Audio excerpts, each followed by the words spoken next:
So I was tagged by Miss Jules Music to do the beauty scenario tag, and of course I am going to do that. It is really fun to get tagged again. And this is a beauty video, which probably aren't what many of my new viewers like to watch. But I know that a lot of my old viewers like to watch beauty videos. And I'm also trying to sit in a different place. This is actually without any lights, it's just the light from one side, and as you probably can see it's much darker here than here because there's lights from outside, and it's like, what's it called, like 5:30, so it's not really bright, but the sun is kind of, yeah. But I'm trying to experiment with the lights. Yeah, let's just start with this tag.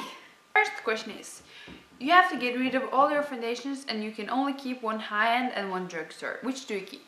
I actually only have high-end foundations. I don't wear drugstore foundations. I am really picky when it comes to my skin. I have really sensitive skin, so I can't really wear anything.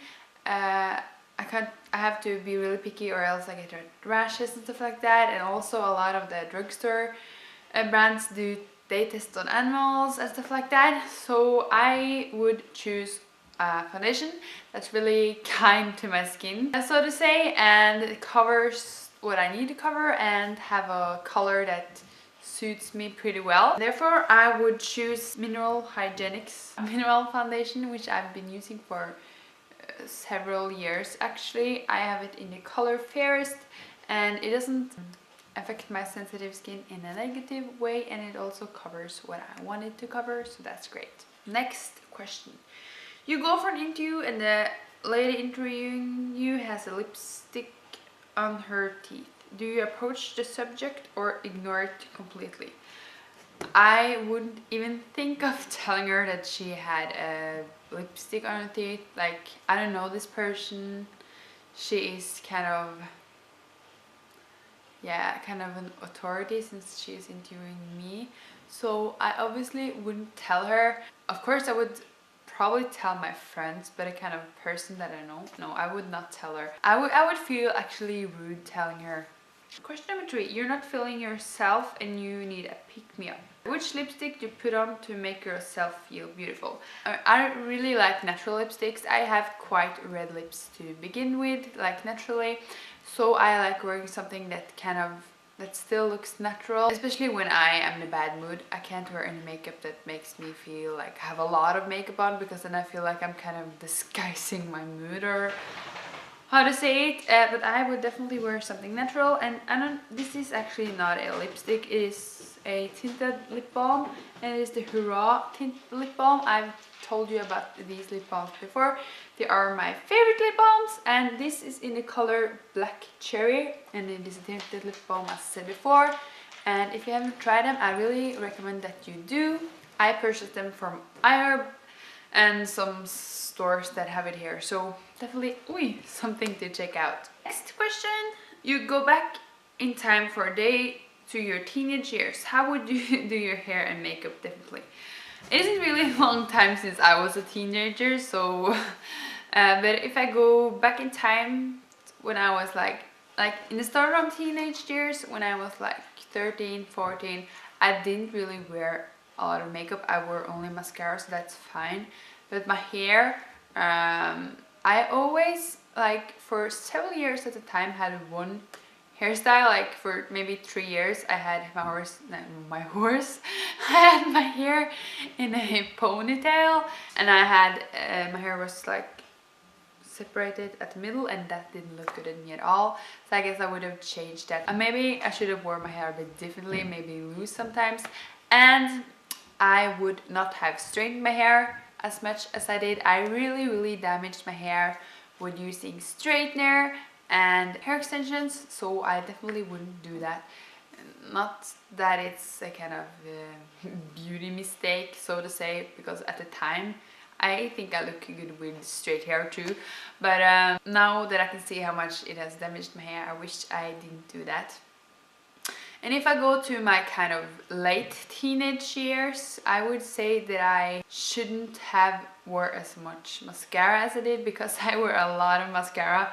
Like my lashes, they were at times extremely clumpy and heavy. Next question you ask your hairdresser for a shoulder length Pixie Lott haircut, but they hear wrong and give you a pixie cut. Do you A, smile, say thank you and call your mom hysterical, B, cry in the chair and things get awkward, or C, complain to the manager and demand a refund? I had to Google both of these things because I didn't know who Pixie Lott was and I didn't know what a pixie haircut was. But I think that if you're sitting in a chair, like if somebody doesn't know what a Pixie Lott haircut is, she has like, I think this long hair, and a pixie cut is like really short. I think you should have noticed it like before your hair was finished cutted. You should have noticed that something was wrong before the hairdresser was finished, because there's a huge difference. As a hairdresser to cut it this short and she starts cutting your hair off here, you should think that something is wrong. When I went to the hairdresser, I've stopped doing that now because they always cut too much, and like my hair is so damaged that if I go to a hairdresser now, they'll probably cut off all my hair. But I'm a person who I never dare to say that I don't like what they've done, or at least I didn't do that like 5 years ago when I used to go to the hairdresser. They always cut too much and I was always unhappy, and when I went, like when they were finished, I always said, yay, looks really good, but I was never happy with it. But I think that now I would have probably told the hairdresser that this was not what I asked for. I would probably maybe cry in the chair, I don't know. Like if they cut off my hair that short, I would get really sad, and like no money could like help me get my hair back. Maybe I could demand them putting on me hair extensions or something. But like the hairdresser, she heard wrong, so she didn't do it on purpose. So I probably would just tell her that this wasn't what I wanted, and I kind of hear what they had to say. But I don't think I would have demanded to get money back. 6, your friend surprises you with a 4-day city break and you have 1 hour to pack. Which do-it-all palette do you pack in your makeup bag? Here I have a palette from Tarte. It's called the Magnificent. I love when it's like games with words, or whatever you call it. It says Amazonian Colored Clay Matte Collector's Palette.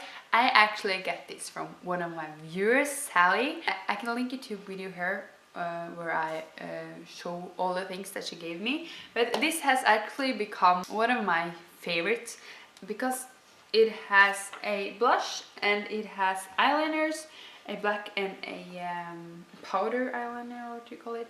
A black and a brown one, which I use almost every day. And there are different colored matte eyeshadows. I really love this one. You wear the crease and also use it on my brows. I have today actually, and I lost it on the ground, which I do all the time, and one of them got crushed luckily, the others didn't get crushed. And there's a matte blush, and there's also a mirror, which is really important to me. I actually use this mirror when I put on my makeup for every day, so I definitely would bring this one. So the next question: your house has been robbed. Don't worry, everyone is safe, but your beauty stash has been raided. What's the product you really hope is safe? Again, I think I would have hoped that this one is safe because I really, the Tarte palette, because I really like it. Like it, and I like how it looks, and I feel like it's kind of a unique product. Like, of course I could have bought a new one, but then also it was real hard to get new makeup. I really don't like going out without makeup, so I think I would have hoped that my foundation was still there, like this foundation, because or else I would have had trouble going out, or I don't really like going out without anything on my face.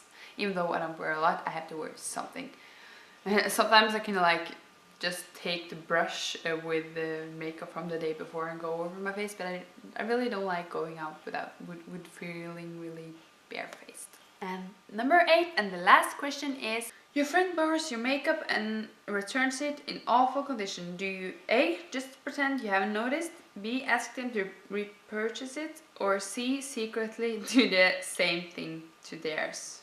I definitely wouldn't do the same thing back. Depends on how broken it is and what it is.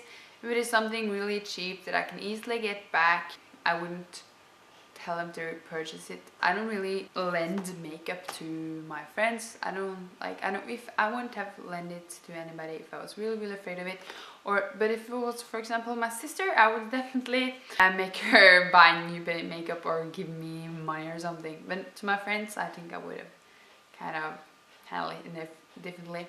Okay, so that was just this tag. I hope you enjoyed it. You can do this tag too and let me know so I can watch it, because I don't really know who to tag right now. Okay, but thank you for watching. Bye bye.